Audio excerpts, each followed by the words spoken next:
4 స్లైసులు bread తీసుకున్నానండి. దాని అంచులన్నీ cut చేసేసేయండి. మనం ఇష్టం వచ్చిన షేప్లో కట్ చేసుకోండి. నేనైతే రౌండ్కి చేసుకున్నాను. ఇది చాలా అన్నిటికంటే ఈజియెస్ట్ స్వీట్ అంటే ఇదండి. 5 నిమిషాల్లో మనం ఇది చేసేసుకోవచ్చు. కరకరలాడుకుంటూ ఎంత బాగుంటుందో. షుగర్ వేసుకుంటున్నాను, 1/2 స్పూన్ షుగర్ వేసుకున్నాను, 1 టేబుల్ స్పూన్ మిల్క్ పౌడర్, దాని తర్వాత డ్రై ఫ్రూట్స్ మనం ఎన్నన్నా వేసుకోవచ్చు. క్రష్ చేసుకున్నాను. దాని తర్వాత వెన్న అండి, ఇది ఇంట్లో తీసుకుని వెన్న వేసుకుంటున్నాను. మీరు బయట బటర్ కూడా తీసుకొని వేసుకోవచ్చు. సాల్టెడ్ కాకుండా సాల్ట్ లేని బటర్ వేసుకోండి. అంతే, అది తీసుకొని స్ప్రెడ్ చేసేసుకోండి.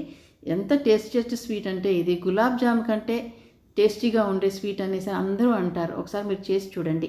అంత టేస్టీగా ఉంటుంది, అంత స్వీట్గా ఉంటుంది. ఇది స్వీట్ తక్కువ కావాలి అని అనుకుంటే షుగర్ని తగ్గించుకోండి.